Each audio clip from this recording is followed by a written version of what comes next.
కడప జిల్లా బద్వేలు బాలయ్య గురుకుల పాఠశాల వద్ద మున్సిపల్ ఎన్నికల పోలింగ్ కొనసాగుతోంది. ఆఫీసర్లకు పోలింగ్ సామాగ్రిని మున్సిపల్ కమిషనర్ కృష్ణారెడ్డి అందజేశారు. బద్వేలు మున్సిపాలిటీ వద్ద 35 వార్డులకు గాను 10 వార్డులు ఏకగ్రీవం కాగా మిగిలిన 25 వార్డులకు ఎన్నికలు జరుగుతున్నాయి. ఇందులో భాగంగా పోలీస్ యంత్రాంగం కూడా బందోబస్తు ఏర్పాటు చేశారు.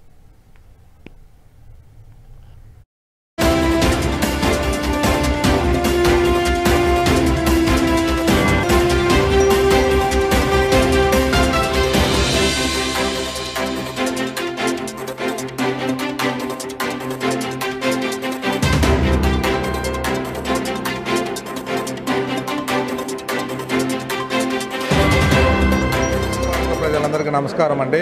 మామూలుగా మన బద్వేల్ పట్టణ మున్సిపల్ ఎలక్షన్లో మనకు నోటిఫికేషన్ రావడము, తర్వాత 10వ తేదీ మనకు ఎన్నిక జరగడం జరుగుతుంది.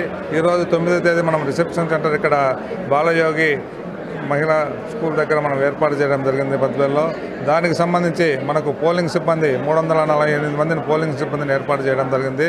దాంట్లో పీఓలు, ఏపీఓలు, ఓపీఓలు మొత్తం కలిపి 348 మందిని మనకు అలాట్ చేయడం. ఇష్టం మాదిరి 5 గంటలకు వచ్చిన వాళ్ళందరికీ ఒక టోకన్లు ఇచ్చి వాళ్ళను కూడా ఓటు వేసేదానికి పర్మిషన్ చేసేదానికి అన్ని అనుకూలం చేసుకున్నాము.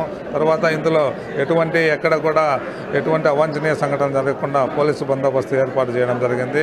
కాబట్టి దీనికి సంబంధించి 10 రూట్లను మనం ఏర్పాటు చేసుకోవడము, ఆ 10 రూట్లలో దానికి సంబంధించిన పోలింగ్ మెటీరియల్ తీసుకొని రూట్ ఆఫీసులతో ఎటువంటి రాజకీయ సంబంధించిన అక్కడ ఉద్దేశాలు పెట్టుకోకూడదు. ప్రతి ఒక్కరితో కూడా మన స్మూత్గా ఉంటూ అక్కడ వచ్చిన వాళ్ళకి సహకరిస్తూ అందరూ కూడా ఓటు వేసేదానికి ప్రజలకు సహకారం చేస్తూ ఓటింగ్ను ఏర్పాటు చేసి పీఓలు కూడా వాళ్ళందరికీ ఓటు వేసే వాళ్ళకి సహకరించి ఓటింగ్ జరుపుతారని కోరుకుంటున్నాం.